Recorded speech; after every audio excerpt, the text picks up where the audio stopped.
how to live like the wealthy and never sell your Bitcoin, even if you're not wealthy now and you're still living paycheck to paycheck. We're going to examine these strategies and dive deep into the benefits of leveraging your Bitcoin and putting your Bitcoin to work for you, and how just having a little longer time horizon can make a huge difference. So stay tuned. Crypto chaos got you spinning, watching the next meme token skyrocket while you're still trying to figure out your next move? Flapjacks brings clarity to the chaos with deflationary burns, fitness-driven utility, and a syrupy community that sticks together. This isn't just another token, it's a movement. Why stress when you can stack? Flip the game with Flapjacks at flapjacks.xyz. Hey guys, welcome back. Drip Coach here with Drip and Farm for Poverty, where we don't trust, we verify, and operate with integrity and transparency. For those of you that have been following me long enough, you know that I have taken the journey from, coming into crypto and getting distracted by all the shiny objects, NFTs in the last cycle, ROI dApps, high leverage yield farms, Terra Luna collapse, US, what was we getting, 20% on a stable coin? Man, so many different things. And the lesson I learned that if I would have just focused on Bitcoin, I would be much better off. So that's why my emphasis is on it so much now, even though it is at a painful 5x more from the low of the last cycle that I was available in, and about 2x more than the average of what I should have been buying it at. I believe, again, history will repeat and it will continue to go up in the future. Maybe not as many multiple X's, but you're going to look back and go, why the hell didn't I accumulate more? And what I mentioned to you guys was LATAM. I recently showed you a clip from Raoul Pal interviewing Mauricio Bartolomeo or something like that. I can't remember his last name, but either way, he's the co-founder of LATAM. And I know it's all about don't trust, verify, and even he mentioned that, but something about listening to him describe his story just gave me a little more conviction versus some of the others. So like, at the end of the day, if you're gonna live off of your Bitcoin and never sell your Bitcoin and get a loan against it, that means you're gonna have to implement some level of trust somewhere, be it a smart contract on a DeFi blockchain where the keys have been burned and you're relying on the contract's validity and security, the audits, as well as it's open source. Hundreds, if not thousands of other people have tested it, put it up on GitHub, and it's withstood the test of time like the Bitcoin blockchain. So you personally, like myself, probably can't read code and wouldn't know enough about it, but you're leveraging the trust against the public to go, okay, it's safe. So that's the only way you're gonna be able to get a loan against your Bitcoin, is that DeFi way or with some entity such as LATAM. Now, I showed you guys on a previous video, Coinbase has loans, Binance has loans, but what I was getting back to with Mauricio is that I feel like his humble beginnings and trying to help his family in Venezuela with a currency that was collapsing made it much more likely for him to have integrity and transparency. And that's why he has stood the test of time through the last 2 cycles that LATAM was around and never lost a single Satoshi to the customers. It always had transparency. Whereas a CZ or a Brian Armstrong, I don't know. If I had to pick, I would go with LATAM, even though the percentage rates you're getting with them are about double in some cases than Coinbase or Binance. So I'm just putting that out there because it just fits a little better to me, even though, again, LATAM is not a US-based company and Coinbase is. I don't know. I would trust this guy over the US regulations and people in charge there personally, just after seeing so many banks collapse and failures and losing your Bitcoin collateral on different exchanges. So I say all that to say that the solution is to be able to put your Bitcoin to work for you and leverage that. But you have to do it in a secure way, and you have to understand the risk. And lastly, you want to do it sooner rather than later. So stacking sats is super important because, like I said, if I go back and I look at my channel, you can see it right here, joined February 8, 2022. So I was already in crypto prior to this, but this is when I started getting public and really going deeper and adding more capital. Like before was just kind of like gambling, like walking through a casino with some cash in your pocket. You stop at a slot machine, put some in. You stop by the roulette table, throw some on a number. Go over to craps, you throw some on there. Like that's how I was treating crypto before. And then here I started doing more research, putting out videos, watching other people, and then picked a lane and dove in headfirst into a very shallow pool that was dripping. But the reason I bring that up is because if I would have actually just focused on Bitcoin at that stage, February 8th, Bitcoin was at 45K. It was already down about 30% from the cycle high. And it was about 60% from what would become the cycle low. So I'm like getting in at a pretty good time for Bitcoin. And if I would have started there February 8th and then just purchased dollar cost average, my current strategy I'm doing now, literally almost 2 years later, I would have been accumulating Bitcoin at below 45K. So my dollar cost average price would probably be, you know, I didn't do the numbers, but between 45K and 16K, we'll just go ahead and say safety numbers, 30K, right in the middle, right? That I would have an average accumulated Bitcoin price of 30K. And even if I did nothing else with it, I would be up almost 3x right now, just from whatever I was dollar cost average. Like that is insane to think about. And I'm just like kicking myself. And they always say that once you start and understand Bitcoin, you're gonna go back and go, why didn't I start sooner? So I lost all this money. I lost 50K to Tom Bilyeu and his bullshit with impact theory. And then another 50K roughly to Forex Sharks bullshit with Animal Farm and Drip. So that's 100K that I could have been putting into Bitcoin at the average 30K volume price. I would have had at least three whole Bitcoin at this stage right now. That is nuts. And I have less than that now. So with that being said, that's why I am now focusing on this and looking at this as an option. Can I put my Bitcoin to work for me and not have to sell it? Because I do believe that going forward, if you buy it and you try to like sell, take profits or whatever the case may be, like of course you want to be able to use it, but selling just means that you're going to give it to somebody else and then you're hoping that you will have enough capital on the side or whatever to be able to buy back in and get back out what you put in. So let's say same thing for me. Let's say I had that 3 Bitcoin and I was able to time this exactly. And I went ahead and took 1.5 of that out and I had 150K that I went and spent on lifestyle chips, whatever, right? So now I have 1.5 Bitcoin. Well, how much is it going to cost me to get another 1.5 Bitcoin? At the current price of 83K, it's going to cost me $120,000 to accumulate another 1.5. And it only cost me 100 to get 3. So, and that's if you're able to buy it outright. So it's like, yeah, of course you want to take lifestyle chips off and do something with it, but the goal to me is to not sell it. And that's why I created this model that I told you guys I made with ChatGPT. So the first idea that I have that I'm going to be testing once I get to Colombia is basically trying to figure out, not trying to figure out, but I already kind of know because it's basically the same rates as here. So a really good apartment, 2-bedroom, 2-bath, like condo style, nice part of the city is typically less than $500. So I'm just budgeting 500. So for the year, that's 6K. Well, with the LATAM model, I would need to have 12K of capital in order to, or 12K of Bitcoin in order to take this out. So that's what I'm going to show in here. So here you have, I would need at the current price 0.14 Bitcoin, which I already have, it just hasn't moved yet. And that would give me basically a collateral value. They have month 0, which is forecasting these monthly returns, which come from all the averages historically. But that would give me basically 6K of capital to work with.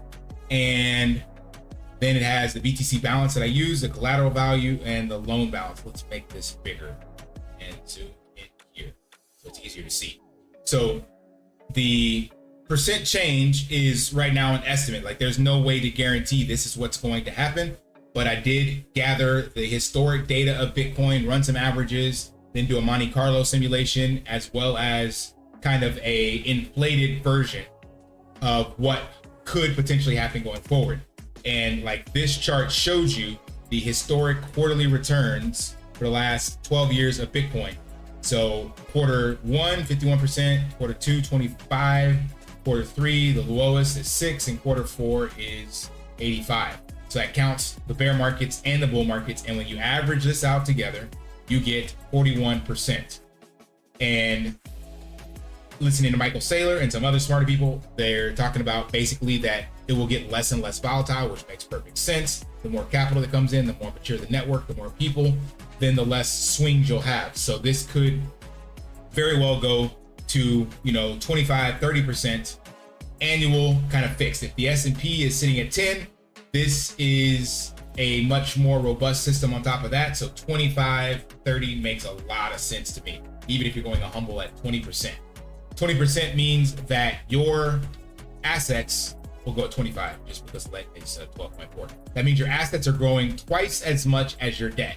So as long as you are accumulating more Bitcoin to potentially eliminate the market swings on a month-to-month basis and not get liquidated, then over a long enough time horizon to get that 25% ARR, you will be perfectly fine and not have any issues. Like theoretically, of course, like there's no way to guarantee this works, but this is to show that model of never selling your Bitcoin, using historic trends, and understanding what that will look like by putting it into a calculator. So this calculator isn't sitting at that fixed 25% that I just came up with.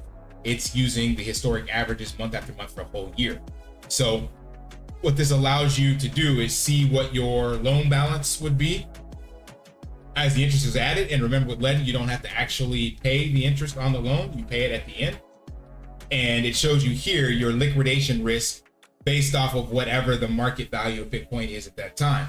So you can see that there's literally no liquidation risk in this at all, because the other reason that makes this safe, or let's just go to hedge your bets, is that in this model of what I'm talking about, in order to ensure that this actually works for this first version, is that one, you have to have, for my example, you have to have the collateral to be able to take out enough to pay for your rent for the year. So the reason I'm picking rent is because that allows you to have a tangible, quantifiable thing that Bitcoin bought you, rather than, oh, I took a vacation and then it's over. Like if this thing is paying for your rent, like that's like, oh shit, I'm living off of Bitcoin. Like my rent is paid for. So having 6K because of where I live will cover the rent for a year. That means I need to have 12K worth of Bitcoin.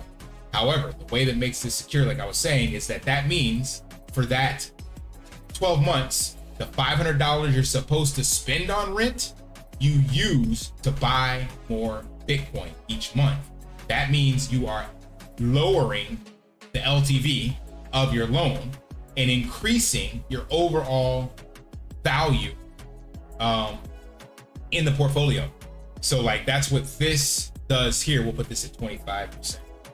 Is shows you what that would look like if you were living off of Bitcoin. It's like a forecast, and you can actually add in a amount to withdraw each month, like if you wanted to have some additional cash. But this is that monthly Bitcoin price of $500 because that's the rent, and we're not taking anything else out. You could take off additional, but I just wanted to leave it simple. And we're going to uncheck this one. Scroll. No, I do need that one. Yep. Annual, enable living off Bitcoin forecast annually. Okay, so we need to have your total monthly expenses to cover. So I'm going to say that basically where I'm at, there's an additional $750 for everything, and continue the DCA and roll over the loan. So this is where you're not paying back the loan at the end of the year. You have enough collateral and you just roll the loan over. So what that ends up looking like is this here. So you end up growing your Bitcoin because you never sell it. And because we're using forecast of what the average price of Bitcoin would be, your collateral value continues to increase, and you're just borrowing the same amount each year to pay your bills. So in this extended version, it's not just the rent, it's your entire monthly expenses. So you can get to a stage off of the first version where at first you're just paying for your rent, but as you continue to add $500 a month to your Bitcoin holdings, then you're able to now, as Bitcoin price appreciates, you're able to take out a larger loan later because you now have more Bitcoin and the price has increased on the Bitcoin. So you can borrow more and now you're literally living off of Bitcoin. Now, again, this only works if you have the collateral, as well as if you're in a location such as Colombia or Cambodia or any other country that's similar, that you can afford to do that with. But what's cool about this is you don't have to sell, you don't even have to pay back the loan, which is what the rich people do, nor do you have to sell the assets, because your LTV continues to decrease. And in this one, it's going up slightly, so it all depends. That 25%, so if we change this to the current 41, we see that decreases, so it goes down. So obviously, the lower the annual return, so you'll be paying attention to your Bitcoin each year, of course. If you start to see it going lower, then that means you need to either A, find a cheaper loan, or B, start paying off the loan with some of your Bitcoin, so that you don't end up with a higher loan to value ratio. You want it to either trend sideways or get lower. And that's going to be based off of the annual return of the Bitcoin that you have, as well as whatever your rate is. Because remember, you are accruing interest at whatever you're borrowing against. So you do have to keep in mind for that. And this is definitely not a strategy for everybody, because this is leverage. But this is the way the wealthy get wealthy and stay wealthy, because you're able to take a small amount of Bitcoin and started with this value up here of 0.14, and after 5 years you now have almost half a Bitcoin. Like, that may not sound like a lot, but if in 5 years Bitcoin's sitting at almost $1 million, which is quite possible, well, that makes a huge difference. And again, that's why I want to go back and stress this. If only I would have been accumulating here, I would be able to be in a much better position. So TLDR, stack sats, get out of debt, live below your means, so spend less than you earn, buy more Bitcoin with that, and then find a safe way to leverage your Bitcoin or put your Bitcoin to work for you. Again, safe being the key word, something that you can verify and have to add a little bit of trust. But that is the only way to never sell your Bitcoin. There's no other opportunity to accumulate Bitcoin and put it to work for you. Because even if you put it into somewhere where you're loaning it out or putting it into a yield farm, you still got to trust the protocol. So I personally would rather, if I got to put it into something that I got to trust, I'd rather at least have something out of it immediately, rather than me, say, putting it in a DeFi protocol and I'm collecting 5, 10, 20% per year on that, and that's all I get. I'd rather have like the whole year paid for, because if one of the two blow up, I at least got my whole year's worth of rent paid on the first one, and then on the other one, I just lost all the Bitcoin and only got, whatever I was getting each month. So if you got to take a risk, take the least risky one and the one that offers the most upside. All right, that's all I got for this video, and hope that provides some clarity. Get in the ChatGPT, build your own models specific to your situation. Understand that this is the greatest wealth generating opportunity will probably ever see in our generation. So you need to be on the right side of this, or you will miss out and be kicking yourself in the butt, much like I am. And this is just literally only 2 years ago. I will probably be taking this trend line and drawing it in up here for those of you that are watching this video and not paying attention and going, why didn't I get Bitcoin at 80K when now it's at 240K? All right, smash that HBO special, help a brother out, like, subscribe, comment down below, and until next time, live daily and achieve your impossible. See you. Want to pay your in real life bills with crypto? How about send crypto directly to anyone with a bank account? Spritz Finance is a decentralized solution to be your own bank and connect your crypto earnings to real world bills and payments. They do not take custody of your assets and allow support on multiple blockchains and Web3 wallets. Sign up below using my referral link and you will get $50 back when you make your first $50 bill payment with crypto. Additionally, I will be using referral bonuses to airdrop, donate, or burn based on community feedback. Sign up now.